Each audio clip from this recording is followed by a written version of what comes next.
Olá, bem-vindos ao canal Teatro das Sombras. Nesse vídeo vamos falar sobre a família Rothschild sob outra ótica. Esse vídeo foi feito baseado no livro A Sinagoga de Satanás, de Henry Carrington Hitchcock. É sabido a imensa importância e grau de poder da família Rothschild. Essa família já está nos bastidores do mundo há mais de 250 anos. Quem sabe quanto tempo? Bom, eles se intitulam como sendo judeus. Porém, analisando a obra, nós podemos ver que os Rothschild vieram de uma região chamada Casária e se denominam Casares, ou Casares, é escrita com C ou com KH, como você quiser chamar, como preferir, ou então judeus Ashkenazim. Essa região se encontrava nas terras ocupadas entre o Mar Cáspio e o Mar Negro, que atualmente se encontra a Geórgia. E a razão pelo qual os Rothschild se apresentaram como judeus é que os Casares, debaixo das ordens do rei da Casária, se converteram ao judaísmo no ano de 740 d.C. O autor afirma ainda que 90% das pessoas no mundo de hoje que alegam serem judeus, na verdade são Casares. A linhagem sanguínea mais nobre no mundo hoje seria a dos judeus Ashkenazim, liderados pela família Rothschild. Eles teriam obtido essa posição através de mentiras, manipulação e assas. Vocês sabem o que eu quero dizer, eu não posso continuar certas frases aqui, e mais na frente vocês vão entender o porquê dessa blindagem com relação a essa família. E eu vou ter que tomar cuidado, obviamente, com as palavras que eu vou usar nesse vídeo. Bom, essa linhagem sanguínea se estende pelas famílias reais na Europa. Nomes, e esses nomes são conhecidos já, se você não viu o vídeo que eu fiz sobre as famílias que controlam o mundo, nomes importantíssimos, eu vou estar deixando o link na descrição aqui para você poder ver. Mas esses nomes aqui, para quem viu aquele vídeo, são conhecidos.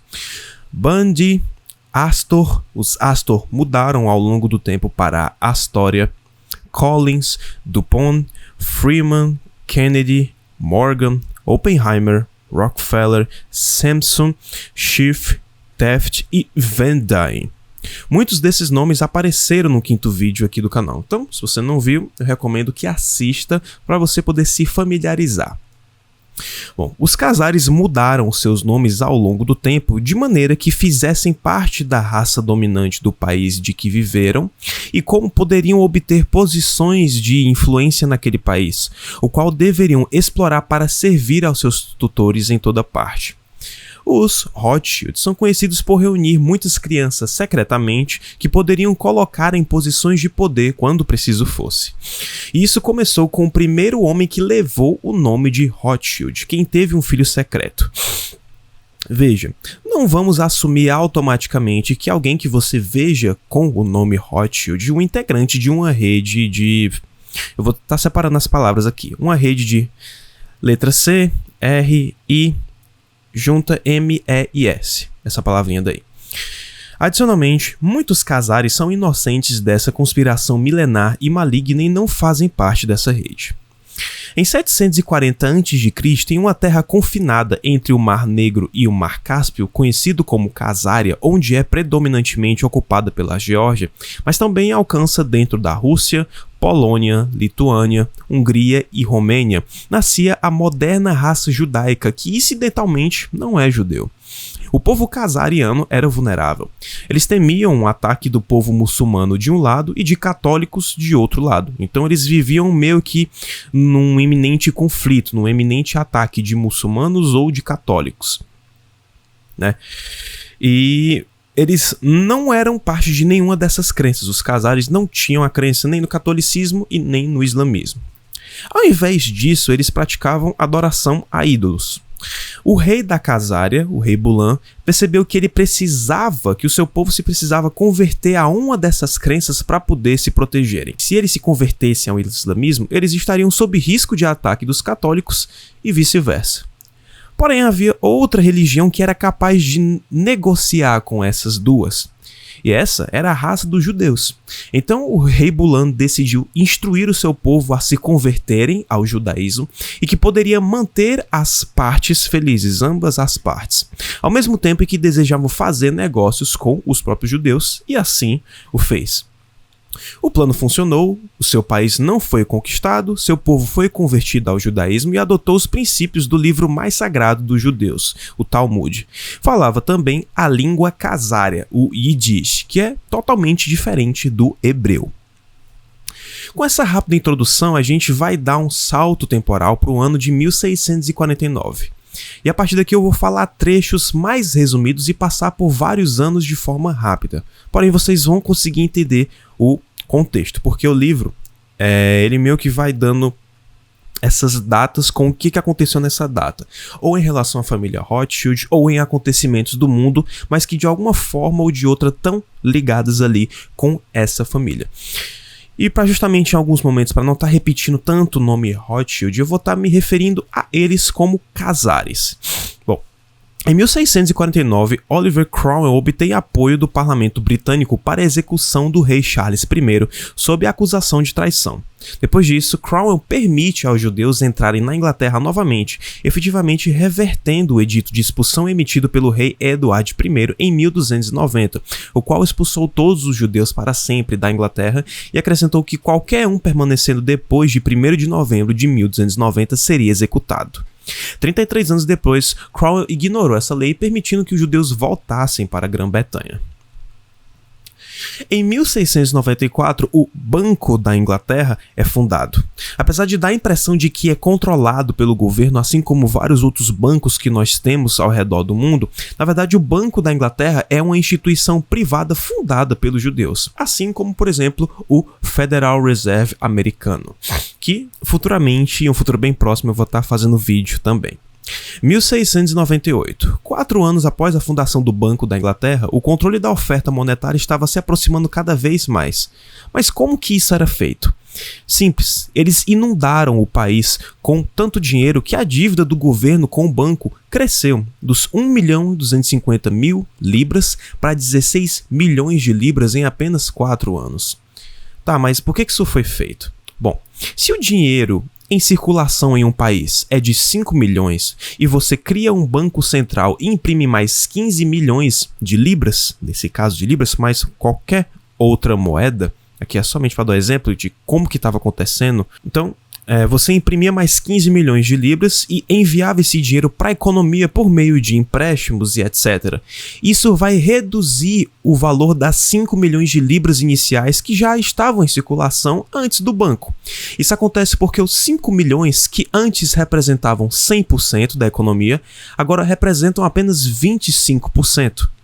E também vai dar ao banco o controle dos 75% do dinheiro em circulação com as 15 milhões que o mesmo enviou para a economia. E isso causa a chamada inflação, que nada mais é do que a redução do valor do dinheiro nas mãos das pessoas comuns, por ter mais dinheiro no mercado. Isso faz com que o valor do seu dinheiro diminua. E então elas precisarão de cada vez mais dinheiro para comprar o mesmo produto, por exemplo. Assim, elas precisam ir ao banco pedir empréstimos, seja para o que for.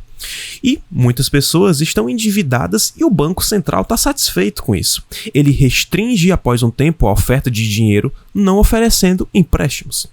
E então é esperado que as pessoas vão à falência e que permita ao banco confiscar suas riquezas reais, negócios, propriedades e etc. por alguns centavos por libra, nesse caso.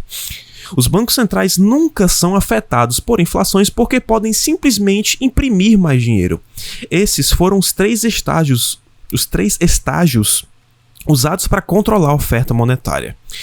Em 1744, em 23 de fevereiro desse ano, nasce em Frankfurt, na Alemanha, Mayer Amschel Bauer, um casar filho de Moses Amschel Bauer, um agiota e empresário de contabilidade. Moses coloca uma placa vermelha acima da porta da entrada de seu negócio. Esse escudo é um hexagrama vermelho que traduz geométrica e numericamente como o número 666. Durante a década de 1760, Mayer Amschel trabalha para um banco de propriedade dos Oppenheimer em Hannover, na Alemanha. Se torna o sócio júnior e aproxima-se do general von Storff. Após a morte de seu pai, Mayr-Emichel retorna a Frankfurt para assumir os negócios do pai. Ele reconhece o significado do hexagrama vermelho e muda o nome de Bauer para Rothschild. Roth em alemão significa vermelho e Schild é o alemão de Schild, que significa escudo. Após ele descobrir que o general von Storff está junto da corte do príncipe William IX de Hesse-Hanau, uma das casas da realeza mais ricas da Europa, que adquiriu riqueza alugando soldados hessianos para países estrangeiros por muito dinheiro, Mayr-Emichel faz o general marcar encontro com o príncipe sob o pretexto de vender moedas valiosas a preços generosos. Como planejado, Mayr-Emichel vai ao encontro do príncipe e oferece a ele um bônus por qualquer outro negócio que o príncipe deseje. Ele se torna então um associado próximo com o príncipe e fecha negócios com ele e outros membros da corte. Nisso, ele descobre que emprestar dinheiro para governos e a realeza é muito mais lucrável do que emprestar para as pessoas, como os empréstimos são muito maiores e são assegurados pelos impostos da nação. Em 1769, Mayr-Emichel recebe a permissão do príncipe de pendurar um sinal na frente de seu estabelecimento declarando que ele é M.A. Rothschild, por indicação da corte e pela sua serenidade, príncipe William de Hanau. Em 1770, Mayr-Emichel Rothschild desenha um plano para a criação dos Illuminati e confia ao casar Adam Weishaupt, um cripto-judeu, isso é, um judeu que finge não ser, a sua organização e desenvolvimento. Os Illuminati se basearão na doutrina do Talmud, que por sua vez são as doutrinas dos judeus rabinos. São chamados de Illuminati porque esse é um termo luciferiano, que significa guardiões da luz. E nós sabemos quem que é o portador da luz para esses caras, né? Exatamente, Lúcifer. Em 1773, nasce Amichel Mayer Rothschild, o primeiro dos filhos de Mayr-Emichel. Esse primeiro nome entre o pai e o filho só está invertido a ordem dos nomes, né? Amichel Mayer é o filho e Mayr-Emichel é o pai, né? E em 74 nasce Salomon Mayer Rothschild, assim como todos os seus outros irmãos entram no negócio da família aos 12 anos. 1776, essa data é conhecida, tá na pirâmide da nota de dólar. É dito que é por conta da declaração de independência dos Estados Unidos, mas coincidentemente é o ano da oficialização dos Illuminati ou Iluminados da Baviera, no dia 1º de maio desse ano. O propósito dos Illuminati seria dividir todos os não-judeus através de meios políticos, econômicos, sociais e religiosos, armando lados e financiando lados opostos para lutarem entre si, destruírem governos nacionais, instituições religiosas e, eventualmente, se destruírem. Weishaupt infiltra na ordem continental da maçonaria livre todas as suas doutrinas e estabelece lojas do Grande Oriente para serem seus quartéis generais.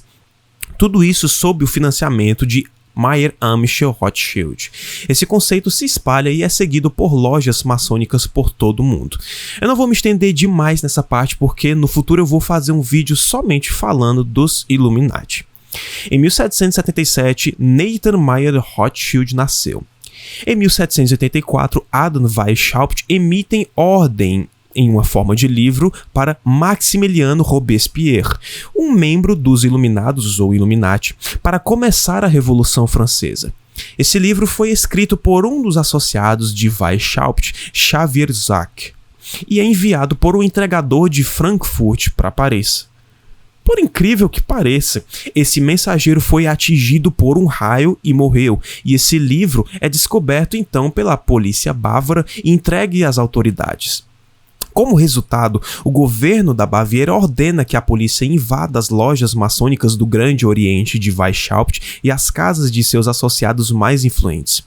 Em 1785, o governo bávaro proíbe os Illuminati e fecha todas as lojas bávaras no Grande Oriente. Mayr-Emichel Rothschild muda a casa de sua família para uma casa de 5 andares em Frankfurt, que divide com a família Schiff. No ano seguinte, o governo bávaro publica os detalhes da trama Illuminati em um documento intitulado Os Escritos Originais da Ordem e Seita dos Illuminati.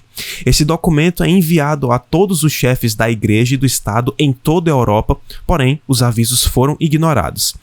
Então, no ano de 1789, ano da Revolução Francesa, devido à ignorância europeia ao aviso feito pelo governo bávaro, o plano Illuminati para fazer uma revolução é bem sucedido, a partir desse ano até a sua conclusão em 1793. Essa revolução é o sonho dos banqueiros centrais, porque estabelece uma nova constituição e promulga leis que ao mesmo tempo proíbem a cobrança de dízimos pela Igreja Romana e elimina a isenção de impostos pela Igreja. Muitas das revoluções no nosso mundo têm o dedo de sociedades secretas. Em 1790, Mayer Amschel Rothschild declara a famosa frase: "Deixe-me controlar e emitir o dinheiro de uma nação e eu não me importo com quem escreve suas leis." Nathan Mayer Rothschild, nesse mesmo ano, com uma grande quantia em dinheiro que seu pai o deu, deixa Frankfurt e vai à Inglaterra e começa um negócio bancário em Londres. A partir daqui eu vou dar vários saltos no tempo e listar alguns acontecimentos e nomes da história de relevância, porque não dá para mostrar tudo em um vídeo mais resumido, como é essa a intenção. E talvez esse vídeo aqui seja dividido em duas partes, porque é muito conteúdo, é muito assunto enquanto eu estou preparando o roteiro dos vídeos. Porém, eu vou deixar tanto o resumo desse livro, quanto o livro original aqui para download na descrição, que tem no nosso acervo de livros no link do Google Drive. Em 1810, Sir Francis Baring e Abraham Goldsmith morrem. Então Nathan Mayer Rothschild se torna o maior banqueiro remanescente na Inglaterra. Salomon Mayer Rothschild vai a Viena, na Áustria, e organiza o banco M. von Rothschild und Sohn. Em 1811, começa a correr no Congresso a liberação para a renovação das operações do Banco dos Rothschild nos Estados Unidos. A votação foi contrária à renovação. Nathan Mayer Rothschild fica descontente e declara: ou o pedido de renovação para o banco é concedido, ou os Estados Unidos irão cair envolvidos nas mais desastrosas guerras. Porém, a renovação não foi concedida e Nathan Mayer ameaça novamente. Ensine àqueles imprudentes americanos uma lição: trazê-los de volta ao estado de colônia. Em 1812, patrocinado pelo dinheiro dos Casares e ordens de Nathan, a Grã-Bretanha declara guerra aos Estados Unidos. A guerra foi planejada pelos Casares, vocês devem saber de quem eu tô falando, a família que eu tô falando o tempo todo, tá? Essa guerra foi causada pelos Casares para causar débito aos Estados Unidos durante a batalha, que teriam que se renderem e permitir a renovação das operações do Banco dos Casares, que eram donos do Banco Central Americano, The First Bank of USA. Mayer Amschel morre, e o mesmo deixa leis específicas para a casa de Rothschild levar adiante. Os Casares financiaram os dois lados da guerra entre Wellington e Napoleão. Acho que esse Wellington que ele tá falando deve ser Batalha de Waterloo, mas já a gente chega lá. Aproveitando os altos lucros gerados pelo empréstimo, garantindo pelos governos e suas populações. Controlando bancos da Europa, criaram uma rede de comunicação eficiente, permitindo-lhes antecipar eventos e manipular mercados. Após a Batalha de Waterloo, um dos entregadores do Casar, chamado Rothworth, tomou a frente e entregou a notícia da vitória da Inglaterra antes do entregador inglês de Wellington. Nathan Rothschild, com informações privilegiadas, manipulou o mercado britânico, fazendo todos os negociantes acreditarem que a Grã-Bretanha havia perdido a guerra. Então, os calções, os títulos, começaram a serem vendidos e perdendo seu valor. Nathan Mayer instruiu seus agentes para comprarem o máximo de títulos possíveis. Isso lhe deu controle sobre a economia britânica e ao Banco da Inglaterra. No Congresso de Viena, os Rothschild tentaram criar um governo mundial, mas foram barrados pelo czar Alexander I da Rússia. Esse fracasso gerou ressentimento, levando à promessa de vingança, cumprida anos depois com apoio à Revolução Bolchevique. Os Casares fizeram empréstimos para a França para sua reconstrução depois da derrota de Waterloo. Eles compraram muitos títulos do governo francês e despejaram grandes quantias no mercado, fazendo os valores caírem e a França entrar em pânico financeiro. Isso em 1818. 1832. O presidente Andrew Jackson concorre à campanha para seu segundo mandato sob o slogan Jackson e nenhum banco. Isso faz referência ao seu plano de tomar o controle do sistema financeiro para beneficiar o povo americano e não para o lucro dos Khazaris. No ano seguinte, ele começa a tirar depósitos do governo do segundo banco dos Estados Unidos, controlado pelos Khazaris, e pôr em bancos dirigidos por banqueiros democratas. Os Khazaris contrariam a oferta de dinheiro, causando uma depressão. O presidente, sabendo o que estava acontecendo, diz: "Vocês são um covil de víboras e ladrões. Eu determinei expulsá-los e, pelo eterno, eu os expulsarei." Em 1834, o líder da Revolução Italiana, Giuseppe Mazzini, foi selecionado pelos Illuminati para dirigir seus programas revolucionários em todo o mundo. Andrew Jackson sofre uma tentativa de assassinato em 1835, mas os tiros da pistola de Richard Lawrence falharam. Jackson alega que sabia quem o havia tentado matar. Lawrence foi declarado inocente por motivos de insanidade. Tempos depois, ele apontou pessoas poderosas na Europa que o haviam contratado e que prometeram o proteger caso ele fosse pego. Nesse mesmo ano, os Khazaris adquiriram os direitos sobre as minas de mercúrio de Almaden, na Espanha. Essa era a maior concessão do mundo na época, e o mercúrio era um componente vital para o refino do ouro. A N.M. Rothschild e Sons começa a refinar ouro e prata para o Royal Mint, o Banco da Inglaterra, e outros clientes. Em 1836, o presidente Jackson consegue expulsar o Banco Central dos Khazaris nos Estados Unidos por não renovar a carta. Isso mudou em 1913. Guardem essa data porque ela é importante. E em vídeos futuros eu vou abordar o que aconteceu nesse ano de 1913, ou seja, a criação do Fed. Em 1838, Jackson paga a última parcela da dívida nacional que havia sido criada ao permitir que os bancos emitissem moeda para comprar títulos do governo, em vez de emitir títulos do tesouro sem criar essa dívida. Ele se torna o único presidente que pagou a dívida. 1839. Devido ao vício do ópio na China explorado por David Sansum, família real britânica e os Khazaris, o imperador manchu Xuanzong Daoguang ordena uma parada em seu comércio. Lin Tse-Su organiza a apreensão de 2.000 caixas de ópio de Samsung e ordena que sejam jogadas no rio. É relatado aos Khazaris e os mesmos exigem que as forças armadas da Grã-Bretanha retaliem. Assim começa a Guerra do Ópio. Eles atacam cidades e portos são bloqueados. O exército chinês, dizimado por 10 anos de vício em ópio, perdem para o exército britânico. A guerra termina em 1842 com a assinatura do Tratado de Nanquim, que inclui a legalização total do comércio de ópio da China, indenização de 2 milhões de libras a David Sansum pelo ópio despejado por Lin Tse-Su e soberania nacional da coroa britânica sobre várias ilhas designadas ao largo. Em 1845, Andrew Jackson, o 7º presidente dos Estados Unidos, morre. Antes de sua morte, ele foi questionado sobre qual tinha sido a sua maior conquista. E ele responde: "Eu matei o banco." Em 1848, Karl Marx, um khazar de nome verdadeiro Moses Mordecai Levy, publica o Manifesto Comunista. Ao mesmo tempo em que esse livro estava sendo escrito, Karl Ritter, da Universidade de Frankfurt, estava escrevendo a antítese que formaria a base do Nietzscheismo de Friedrich Wilhelm Nietzsche. Mais tarde, esse Nietzscheanismo se tornaria o fascismo e o nazismo. Aquela ideia do bigodista. Marx, Ritter e Nietzsche seriam financiados sob a ordem dos Khazaris. A ideia por trás disso é que aqueles que governam por trás das cortinas poderiam usar diferenças ideológicas para dividir em maiores e menores frações das pessoas em campos opostos. E após a lavagem cerebral feita, começariam a se destruir uns aos outros e destruir as instituições religiosas e políticas. O mesmo plano foi colocado em ação por Adam Weishaupt em 1776.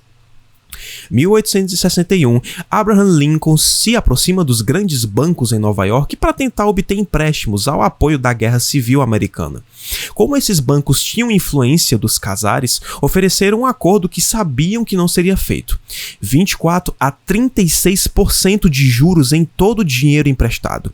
Lincoln, irritado com os juros elevados, decide imprimir o seu próprio dinheiro livre do débito e disse ao público que isso era com valor legal para débitos públicos públicos e privados. Em abril do ano seguinte, quase 500 milhões de dólares livres de débito foram impressos e distribuídos. Ele declarou: "Nós demos ao povo desta república a maior das bênçãos que eles nunca tiveram, seu próprio papel moeda para pagar seu próprio débito." Em 1863, o presidente Abraham Lincoln descobriu que o czar da Rússia, Alexander II, enfrentava problemas com os czares e resistia à criação de um banco central na Rússia. Em apoio a Lincoln, o czar ameaçou declarar guerra caso a Inglaterra ou a França intervissem na Guerra Civil Americana em favor do Sul, enviando parte de sua frota para portos de São Francisco e Nova York como demonstração de força. Paralelamente, os czares encerraram sua filial em Nápoles após a unificação da Itália e apoiaram John D. Rockefeller na fundação da Standard Oil, que dominaria o mercado de petróleo. O vídeo passado do canal foi falando justamente sobre a família Rockefeller e a sua influência no mundo. Se você não viu, você consegue acessar facilmente, o canal ainda tem poucos vídeos, e também eu vou estar deixando o link desse vídeo aqui na descrição. 1865, o presidente Lincoln declara: "Eu tenho dois grandes inimigos, o exército do Sul na minha frente e as instituições financeiras atrás de mim. Dos dois, o que está atrás de mim é meu maior inimigo." Em 14 de abril daquele ano, Abraham Lincoln é assassinado.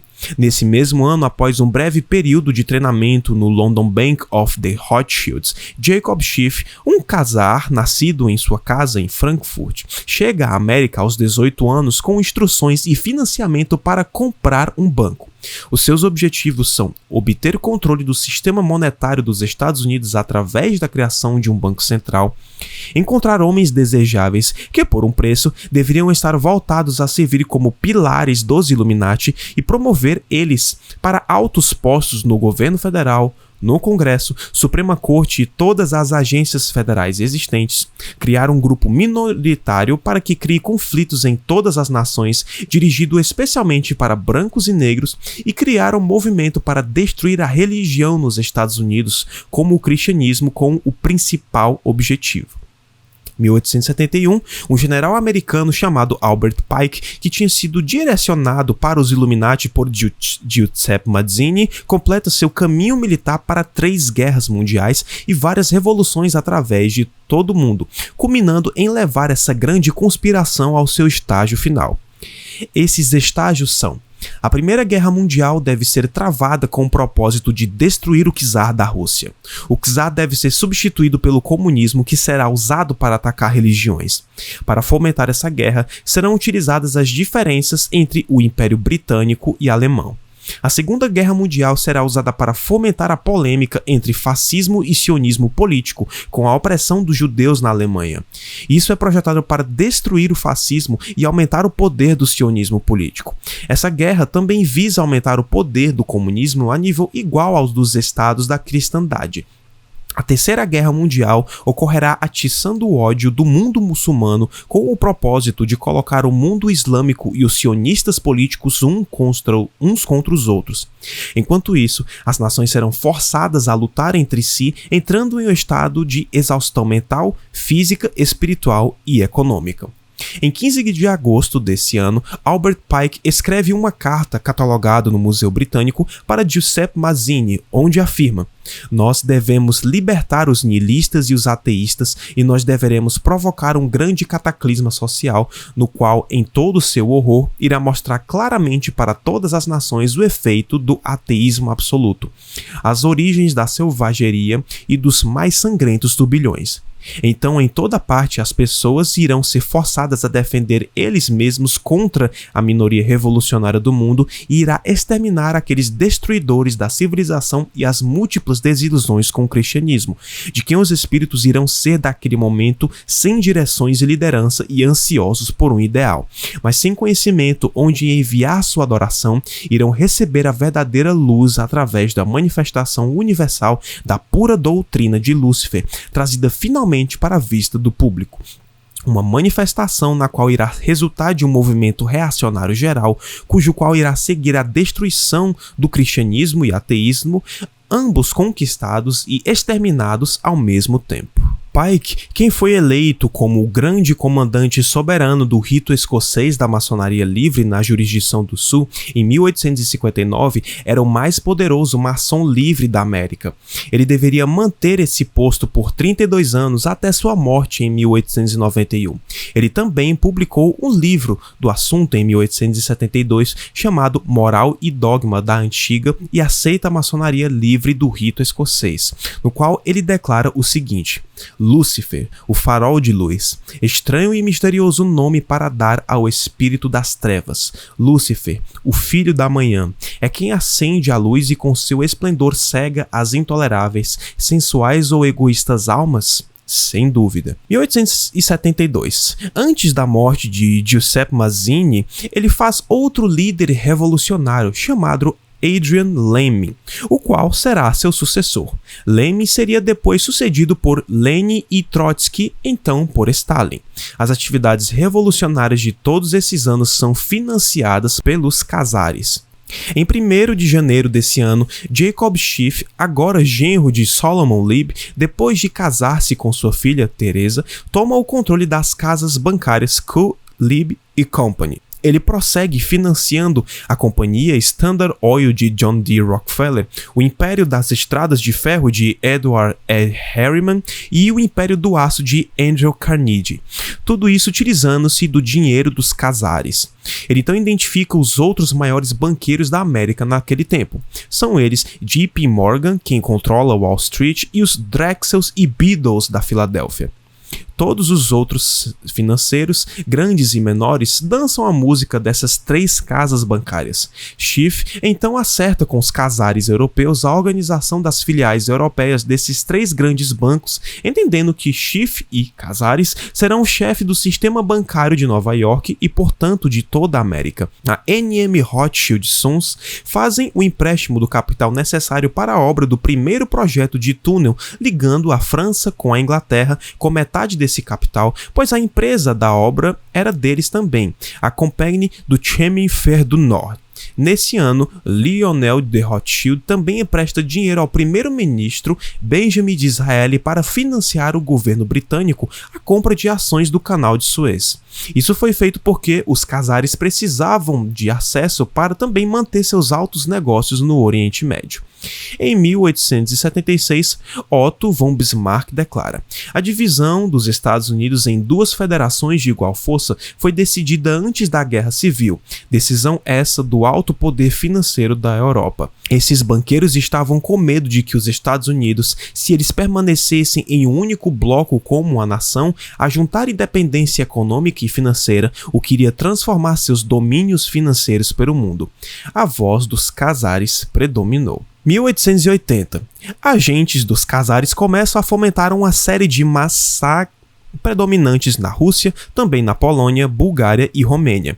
Essas perseguições resultam no massacre de milhares de judeus inocentes, causando aproximadamente a fuga de 2 milhões deles, principalmente para Nova York, Chicago, Filadélfia, Boston e Los Angeles. A razão pela qual tais perseguições começaram foi para criar uma grande base judaica na América, pois quando chegaram deveriam ser educados para eleitores democratas.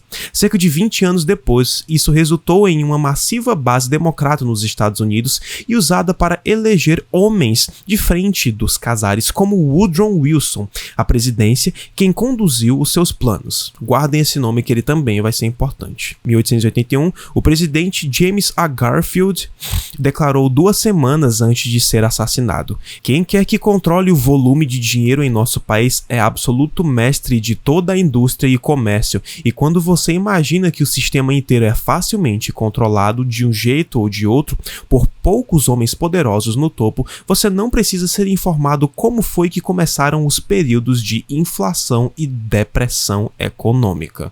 1897, os czares fundam o Congresso Sionista para promover o sionismo, um movimento político com o único objetivo de mover todos os judeus para uma nação singular judaica, e arranjam o primeiro encontro em Munique. Contudo, devido à extrema oposição dos judeus locais, os quais estão felizes onde se encontram, esse encontro então muda-se para Basel, na Suíça, e acontece em 29 de agosto. O encontro é dirigido pelos judeus Ashkenazi Theodor Herzl, quem declarou seus diários. É essencial que o sofrimento dos piore, e isso irá ajudar na realização de nossos planos. Eu tenho uma excelente ideia. Eu deveria induzir antissemitas para liquidar os bens dos judeus. Os antissemitas iriam nos ajudar na parte que iriam fortalecer a perseguição e opressão aos... Os antissemitas devem ser nossos melhores amigos. Herzl é subsequentemente eleito presidente da organização sionista, o qual adota o hexagrama ou sinal vermelho dos Casares, como a bandeira sionista, a qual 51 anos depois viria a tornar-se a bandeira oficial de Israel. Edward Henry Harriman torna-se um diretor da estrada de ferro Union Pacific e segue para tomar o controle da estrada de ferro do sul do Pacífico. Tudo isso financiado pelos Casares. Então eu vou dar uma pausa aqui nesse vídeo, vou fazer uma parte 2 desse vídeo e no próximo vídeo a gente termina um resumo desse livro aqui baseando-me nesse livro sobre a história da família Rothschild. Lembre-se, o poder opera nas sombras.